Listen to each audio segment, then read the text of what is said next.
The governor of the Bank of Canada is telling Canadians that today's interest rate hike won't be the last. Canadians should expect interest rates to continue to rise toward more normal settings.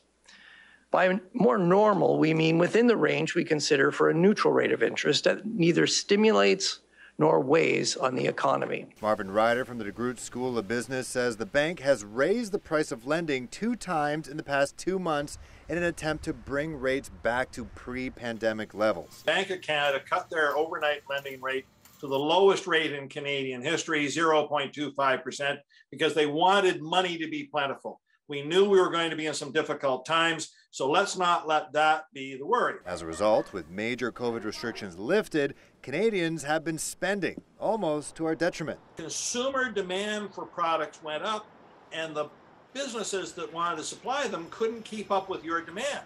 This is where we got the supply chain. We couldn't match what you wanted with the supply. Whenever that happens, whenever demand outstrips supply, prices go up. Ryder says the bank is trying to cool Canadians' urge to spend beyond their means, and not just for houses. Financing a car, I've got a line of credit. I thought I might put a new deck on the back of my house or put in a swimming pool. Okay, just think about that. It's a little more expensive to do it now, especially if you're using borrowed money. Is this still the time you want to do that? The hope is that doing so will ease the price of goods and services. Is there clear evidence that inflation is coming down? Are we getting close to our target? And that will be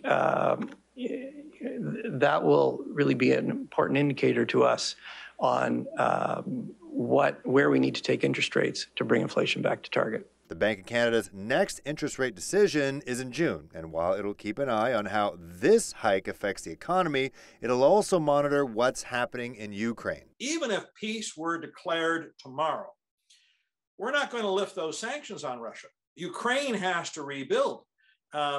We may be seeing a new Iron Curtain with Russia. In other words, we may just stop all our relations with Russia, not just for this year, but for many, many more years into the future. What does that mean economically? Frankly, we don't know.